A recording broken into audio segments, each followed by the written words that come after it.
This is nice, man. YouTube feedback.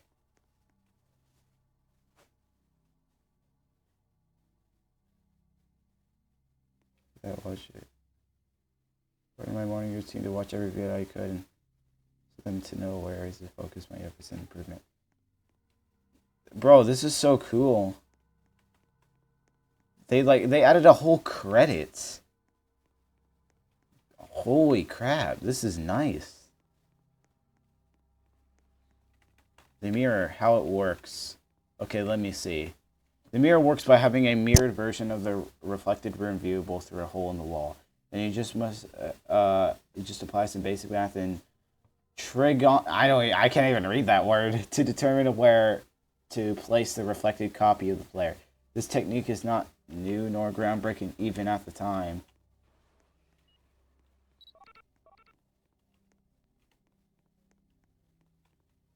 Wow.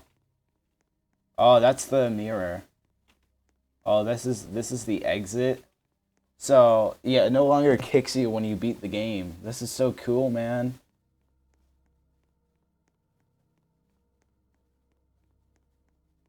Holy. Whoa. This is awesome. Oh, this is a...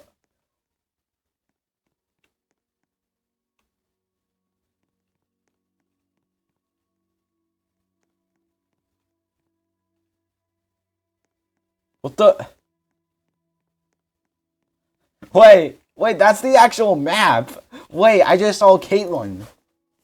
That was Caitlyn. Yeah, I forgot Caitlyn's also here. This is so cool. You can enter the map now. It's like an exit. This is so cool.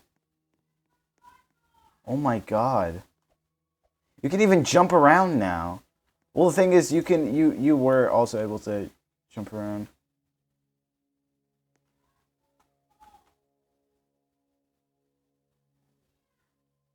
It doesn't result in that cohesiveness. Meaning that identity fraud was a sole project. Optimizing your time and your scope is important. So all of the mazes started with building a tile set. Doing this allows you to rapidly build a maze or map in a fraction of time that it would have taken otherwise. Note that I specifically avoided four-way intersections. The only issue with this approach, however, is that your map looks very samey. This works for my game, but note that it might not work for yours. After assembling the maze, I went through by hand and adjusted every light to ensure the lighting didn't act funky anywhere. Although it's a horror game, it's important to see that the player can actually see. Yeah, whatever. It's also Stan's in here. Stan can be anywhere in the map, it doesn't matter. This is so cool, man. Like, there's a whole new extras area. We get to view... Yes, we finally get to see that her name is actually Kate. A lot of people say her name is actually Alice. Kate, known as Alice by the community, is one of the few characters that was never given a thumbnail. Meaning that it's a horror game, it's important to retain an element of mystery and suspense behavior. Unfortunately, Ray often does not work as intended, and many players have experienced how frustrating she can be. She was going to receive a complete rewrite during the revamp, but never got one. Her buggy behavior, this shows how bad the game was pre-revamp. Interestingly, the way her arms look pre-revamp was a bug. There's an extra mesh in her arms that elongate and distort them. This behavior seems to have been fixed by Roblox, and her arms appear normal. Her yellow eye appearing to be a firefly was not done on purpose and was actually a happy accident. Wait, so then that would mean Alice would be invisible. So what Alice would do is, I'm pretty sure, now I understand, I'm pretty sure this is because Alice is actually supposed to be invisible, and what she's actually supposed to do is actually appear out of nowhere. So she's invisible and she'll appear out of nowhere. Like, kind of like that. That's what she'll probably do, but she still appears on the radar. Ralph. In early development, 2016, Ralph was actually planned to have a voice. The feature was quickly cut as it proved difficult to make him feel intimidating with the voice. It was cut before the playtesting phase. A detail that most fan-made recreations often get wrong or don't notice is that Ralph is actually left-handed. It wasn't at all related to the story, but rather it was simply done to be an interesting detail for the keen-eyed. Movement speed. Ralph is actually the slowest moving NPC in the game. You aren't able to see just how slow he walks through, as he only moves at the slow rate of 10 SPS. When he can't see a player, when he can't see a player, when he's charging on you, however, he moves at a speed of 18. I'm pretty sure that means speed per second, slightly faster than you. So yeah, normal walk speed is 16. This is James. Oh god. James' design was inspired by a character from a game called Soma, which was popular at the time. Many to believe his eyes are actually known as beads internally. Yeah, I knew that. They were called beads. So I have the real model of it in studio. His head spins and he bludgeons you with them. Huh? Wait, so he hits you in the face with these. It's just weird, man. Okay, so yeah, what many believe to be his eyes are actually known as beads internally. His head spins and bludgeons you with. Oh wait, yeah, I already read that. It was important that each NPC had an immediately recognizable salute. So how I cannot read any of these words. Eye color and eyes, being able to tell the characters apart would be an important element in the game. Contrary to popular belief, James was not named after me. It was named... Yes, I knew this. I thought that James was actually named after the creator of the game, because the real name of the creator of the game, of this game, his real name is James. It was named by a Council of James in a Skype call. There were about 5 Jameses in attendance. The sound emitting from James is actually a heavily distorted Skype call between 32-bit PC and Xan. I knew, because it sounded like a voice. I tried distorting it once and I couldn't really find anything. I could tell it was voices, though. They said they were speaking gibberish or something. They slowed it down. It's about 10 minutes worth of talking overlapped on top of each other, reverse, slowed down, and with a lot of reverb. So that's literally what James is. Anyways, Stan Screen was actually a file called Whisper2 and was discovered by 32-bit PC while trying to find ambient noises to put into the game. As many players have noticed, his behavior was inspired by the Weeping Angels, but this character had actually been used in one previous game made by 32-bit PC that served as an experiment into the horror genre. Stan originally had no name, but one player told 32-bit PC to name him Stan with no better name. He was officially named Stan shortly after. He was the second NPC to be added to the game. He was the first monster in the game to be named after a person. I do not remember who told me to name him Stan. Stan is one of the few NPCs that can access all 3 mazes early on. He could also access the final hallway and the boss fight, but this was later fixed so players could focus on the puzzle and fight. So yeah. Anyways, fraud. Yeah, Stan also appears in here. Here's the last hurdle. Okay, when the game first released in 2016, this was the only monster in the game. Initially, this NPC relied on the pathfinding service for navigation, and this allowed a unique behavior in which the fraud would wave and then walk around the corner to hide and wait. After the revamp, the fraud now uses a custom and open-source pathfinding API written by 32-bit PC. This unique behavior was lost because of the differences between the 2 systems. Anyway, very early on in development, I experimented with a way for the player to become the fraud. It involved being attacked by the fraud like normal, but the fraud would randomly spare you. He would infect you, and you would slowly become the second fraud. Other players would notice symptoms of the infection. During early testing, this feature was only confused players and rarely scared them, so it was removed. It also did not align with my vision for the game. Anyways, hurdle. The final hurdle is one of the few characters in the game that don't have a proper name, only being known as the Hurdle by community, and internally he has no name. The Bomb. An interesting fact about the Bomb is that Roblox does not support making meshes neon. They can't glow. So a workaround had to be found. With the help of an article written by Clone Trooper 1019, I was able to find a way to make them glow, but it required a point light set to a brightness of 10 up arrow, whatever I don't know what that symbol is, and then 6. Upside down V to work. This works on the old lighting engine before Shadow Map, and it works on compatibility. Careful consideration had to be taken to allow players to see the danger in the dark room, so it remained fair. Anyway, yeah, there's Hurdle. This is boss fight. The arena that you fight the boss and didn't go through a lot of iterations, whatever, before landing on the circular design that you see in the final version. The only major change was during the revamp, in which the lighting was updated and the walls were modernized.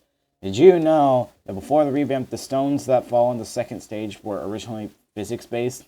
You could get stuck under them if you were quick enough. That's why the game pushes you back while dropping them.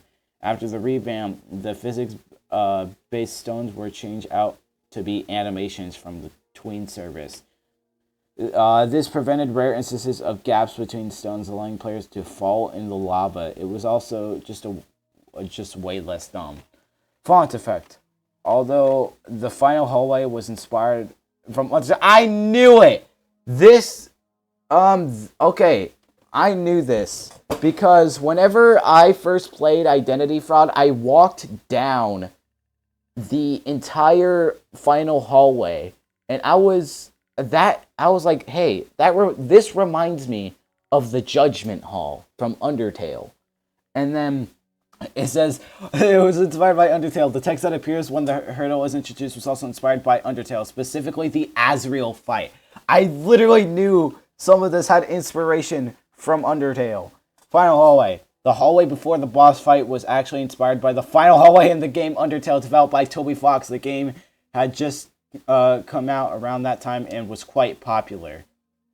Pre-boss fight. Before the boss fight, the game was originally intended to end after unlocking the Morse code door. A bunch of eyes would appear in a dark room and the screen would cut to black. Not only was this not a very satisfying ending, but I wanted to put one more code to solve into the game. This was done because the response to the use of Morse code was very positive. Yeah, I can solve both codes in like an instant. Hey, Stan. Stan? Stan's not targeted on me. Okay. Bye, Stan. Anyway, NPCs. It says, it was important to the design of the game that each NPC had their own weakness, or a way of surviving them. The game should ideally never be unfair to the player or put them in an unwinnable position. This doesn't always work out, though. This is the design of philosophy of each NPC was that they should all be visually unique to be easily told apart. They should also each have unique attributes in their movement, behavior, weaknesses, and targeting functions. For example, Ralph specifically targets large groups of players, and Stan only targets players that are alone. Stan's targeting function doesn't always work, though. Yep. Was that all? I don't know. Maybe there's more messages over here. There's also the pre-revamp boss room. So yeah. I can't seem to find... And Stan's gone. I'm still looking around. I want to look in here. Unless if I have already been in here. Let's see. Have I been in here? No, I don't. Oh, wait, no, I have. Never mind. What's behind there? I want to see what's behind there. Hold on. Wait. Hold on, I can, like, jump.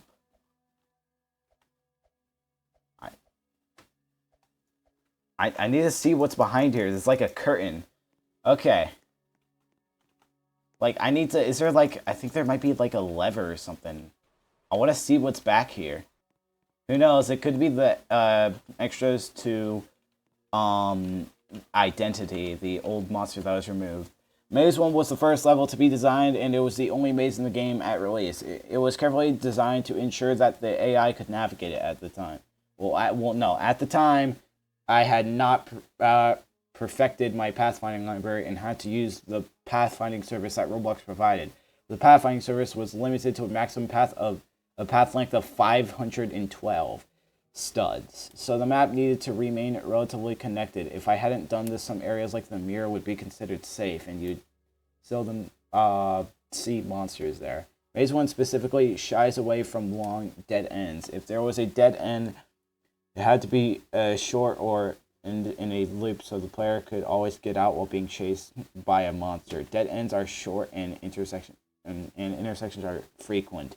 The gates are also fantastic. Maze 2, having each maze feel distinct was important since the player would be spending the majority of their time in them. It wasn't good enough to just change the color and scenery. The design had to change too. While Maze 1 had frequent intersections and short dead ends, Maze 2 has infrequent intersections and longer, more winding paths. Revisions. Maze 2 hasn't had any major revisions since it was first introduced in 2016. The only major change was during the revamp in which lights were added and recently firefly particles. Eventually, it would be nice to add some vertically to make it easier for players to avoid. Alice. And they only say Alice because fans would call her Alice, and they never suspected her name was actually Kate. But I knew her name was Kate because of apparently in the studio files in Roblox, her name was not Alice, it was Kate. Anyways, Maze 3. Maze 3 is the only maze that saw a complete redesign during the revamp. While other mazes saw general improvements and tweaks, Maze 3 was remade. It used to have wall-mounted lights and wooden walls. I do not remember what it was supposed to be, but it's also the only maze that has doors, but they're only cosmetic. But yeah, he does not remember what it is because I did ask him this question on what Maze 3 was originally, and he himself literally forgot and didn't even know what it was going to be for. But it was I stand. Hold on, what if I... Can I jump on top of your head? No. Oh, Stan's going into the wall, damn. I need to find a way. There's probably a switch or something somewhere. There's probably like a secret switch to flip the... I know there's something behind that curtain. I know there is. And there has to be a way. If I don't find anything, then I'll try beating the game on hard mode to see if that changes anything. Because I beat this in one try and I didn't die at all. And I didn't even take any damage from the boss. So yeah. Basically from right here, this is the room. After you kill him, you'll spawn in here. And then there is a, you can kind of go on this rug. It says you are now leaving the game. Everything beyond this point is no longer canon. Yeah. It's kind of a cool extras. I don't know where or how to get in that curtain, but yes. Anyways, that's all. You get to actually know the information and have some questions answered. Like I just said, I knew that the final hallway was based off of the Judgment Hall from Undertale. I knew it. I quite literally knew it. Anyways, so yeah, this is the maze. Yeah, this is the other side of the maze thing. This is how you get on the other side of the mirror. You can get on the other side of the mirror and some person could just be behind there and they can just see you in the mirror and it's funny. You can prank a lot of people while doing that. This was blocked off. So I can now see what they did and where this location is. So yeah.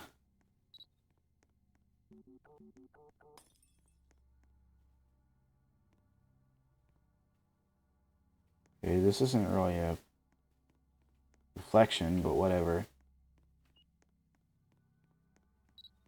I also want to see if they added the new Maze 2 entrance and see if they added the disco room music yet. because I've been waiting for that to happen. Yeah, that's pretty much it, I think. Yeah, after I beat the boss, you wait for the credits. You don't leave. Because usually people would kind of just leave. And just be like, oh, you know what? I don't care. I'm just going to leave the game. I know I'm going to get kicked. You don't get kicked anymore. You actually get to see extras. Someone behind this wall? No. Oh, and that closes you off. You can't get back in. That was it. Yeah, that sucks. I was gonna go back in there and try to open the curtain, but I can't. I'm assuming you have to flip some sort of switch or beat hard mode, but I'm gonna go check the curtain. This is so cool, man. They actually added like an extras and stuff. I don't know if they're ever gonna. I know they fixed a lot of bugs, but like maybe I don't know if they're ever gonna make the game more dynamic or. Well, it is dynamic, but it's like I don't know if they're ever gonna add like a new like not mechanics, but like maybe make it to where if Stan like catches you to make it to where you can't do this anymore. Because you can just do that and like if you touch him, he'll instantly kill you. Like I think they should do that because Stan is so easy to deal with and it's kind of yeah. Like it kind of just I don't feel like Stan is like too hard to deal with and it just I feel bad for Stan. Nope. Still not here. Let's go check the disco room. James is actually a cool mechanic. I don't think he really needs any fixing.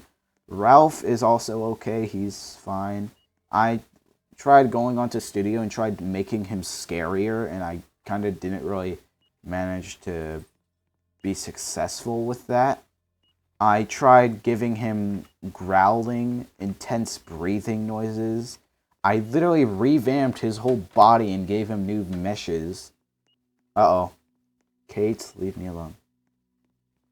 Okay.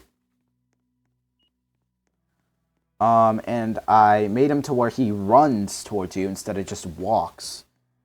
Even though, yeah, it says he charges towards you, but he doesn't actually, like, it doesn't look like he's running, he's just walking. I don't know if they're ever gonna make new animations, like I said, or add new jump scare effects. I think what they should do is they should keep the mechanics the same, but whenever whenever you touch Stan, he'll play a sound effect and he'll kill you instantly. Like he will kill you instantly, and he is set on a timer to where,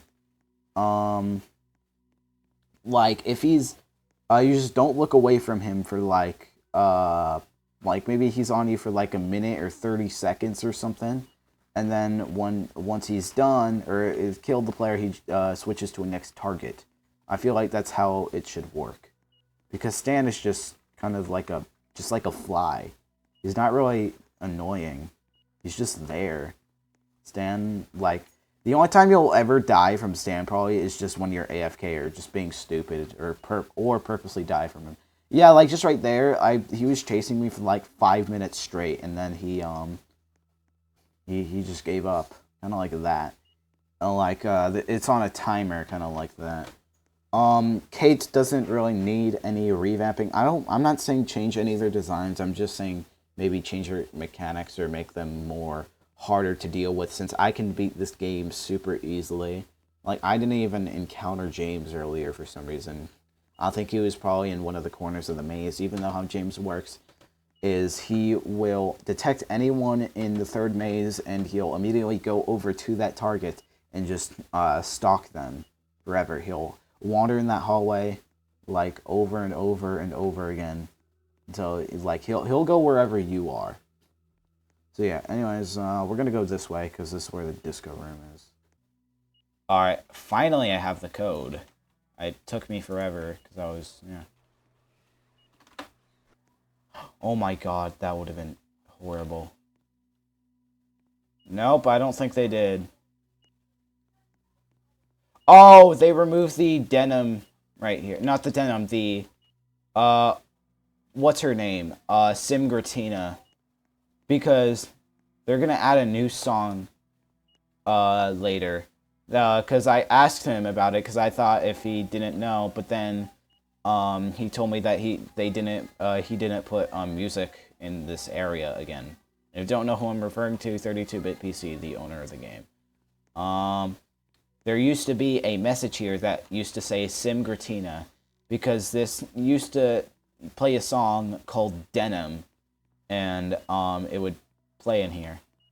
It was actually kind of like a hit song too. You can watch it on YouTube. The song is called Denim by Simgratina. So yeah. Anyways, they haven't really changed anything. Besides the credits and everything, they added a whole new extras area, and it's just amazing. And yep, and it closes off behind you, and then now you're here to wander in the third maze. Anyways, that was it.